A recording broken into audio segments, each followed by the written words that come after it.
વેચાઈ જશે. નથી કરવા બંધાતા તમને બંધાય, મને નથી બંધાતા, મને નથી બંધાતા. આ તીર્થ માટે છે બધું, આ તીર્થની રક્ષા માટે છે બધું. જો આપણે નહીં જાગીએ તો આ બધું વેચાઈ જાય. અને આ બધા આવા બધા લોકો આ 2 પૈસાના 2 બદામના માણસો આપણને રોકે, આપણી થેલીઓ ચેક કરે, અને ઓલા બધા ગુટકા ખાય એની કેમ થેલીઓ ચેક કરવા નથી જતા બધા? હા, ગુટકા ખાઈને થૂકે છે, ચારે બાજુ બધું કરે છે, ત્યારે કોઈ નથી કાંઈ કરતું.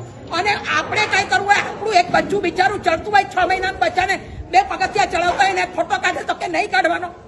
હા, અને આવા તમે હરામી લોકોને તમે ઓટીટી આપો છો, એને તમે છૂટ આપો છો. કેમ કે 45 લાખ રૂપિયા લઈ લીધા છે, એના ખાલી ફોટા પાડવાના 45 લાખ રૂપિયા લીધા છે આ લોકોએ. એટલે આ તો તમને બધું ખબર નથી બધાને. બાકી આ બધા જે કરી રહ્યા છે એ બહુ ખરાબ કરી રહ્યા છે. હું તો કહું, બધા જૈનોને આહવાન કરો, બધા જૈનો અહીંયા આવો અને બધા જૈનો આવી આણંદજી કલ્યાણજીની પેઢી પર હલ્લા બોલ કરો અને બધાને નીચે ઉતારીને ઘર ભેગા કરી દો. આ એમના બાપનું તીર્થ નથી, આ અમારું પોતાનું તીર્થ છે. આ પોતાનું તીર્થ છે અમારું. આ માયાસાહેબ વર્ષિત છે એટલે આજે બ્યાસનું છે, બ્યાસનું છોડીને અહીંયા આવ્યા છે. અમે અહીંયા આવવાનું કારણ જ આ છે કે કમ સે કમ બધા આવો, આવી અને આણંદજી કલ્યાણજીની પેઢી પર આવો અને આ બધાને રવાના કરો. એના બાપનું નથી આ તીર્થ અમારું છે. મોકલો, બધાને મોકલો, જેટલાને વધારે મોકલાતું હોય એને મોકલી અને બધા આવો, આવી અને આપણા તીર્થની રક્ષા કરો. ખાલી જાત્રાઓ નથી કરવી, ખાલી જાત્રા કરીને કાંઈ નહીં મળે તમને. પણ તમે આ તીર્થની જો રક્ષા કરવા માંગતા હોય તો આગળ પણ બહુ બધા બલિદાન આપ્યા છે. મને બીક નથી, કદાચ મને મારી નાખે તો હું મરવાય તૈયાર છું, હું મરવાય તૈયાર છું મારા તીર્થ માટે. પણ આ નહીં ચાલે. હવે બંધ કરો. બહુ થયું, બહુ થયું. આપણા લોકો, આપણા પૈસા અને આપણે હેરાન થવાનું. આ સિદ્ધગીરી રાજની અંદર આપણા જ પૈસા, આપણા પૈસાથી આખું પાલિતાણા નભી રહ્યું છે.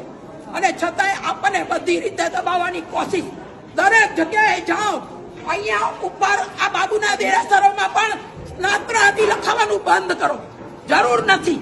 કેમ કે એક સ્નાત્રના પૈસા લેવાના અને અનેક પૈસા એક સ્નાત્રના નામે ભેગા કરવાના. અને સ્નાત્ર માત્ર એક જ ભણાય છે, તમે સમજો. 200 રૂપિયાનો સવાલ નથી.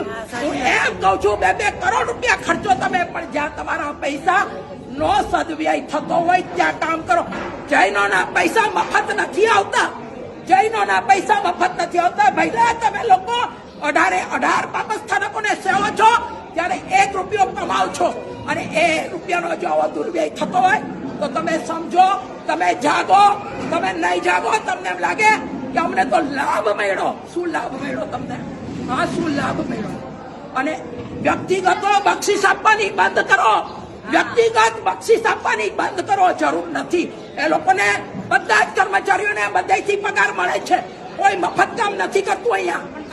હા, અને તમે લોકો આવું કરો છો ને, એના હિસાબે એ આપણા સાધુ સાધ્વીઓની તિખાળ કરે છે. એ આપણા સાધુ સાધ્વીઓની તિખાળ કરે. સમજો, તમારે બહુ જાગવાની જરૂરિયાત છે. તમારી પાસે માત્ર 15,000 સાધુ સાધ્વી ભગવતો વિદ્યમાન છે. જો તમે આ સંસ્થાને જીવંત રાખવા માંગતા હો તો કમસે કમ આ બધું બંધ કરશો ને, તો જ આ બધું બંધ થશે. ને તો નહીં થાય, નહીં થાય, નહીં થાય. મારું આ એક હૃદય દુખે છે. આ તીર્થ અને આ પ્રભુનું શાસન અમને જે મળ્યું છે, આ ઓઘો તમે જે અમને વફાદારીથી આપ્યો છે. કારણ કે આપવાવાળા કોણ છો? તમે છો. ચતુર્વિધ શ્રી સંઘે અમને ઓઘો આપ્યો છે. તો આ એક ઓઘાની પણ વફાદારી છે. આ એક ઓઘાની વફાદારીના લીધે હું બોલી રહી છું. બાકી મને કોઈ શોખ નથી. અમે તો અહીંયાથી 2-2.5 કિલોમીટર ઉપર દૂરથી અમે આવ્યા છીએ. આ સાંભળું હૃદય ઉપડી ગયું કે આપણા તીર્થની આ લોકો આ દશા કરે છે. શેના માટે તમે લોકો હવે જાગો. ખાલી જાત્રાઓ કરવા ન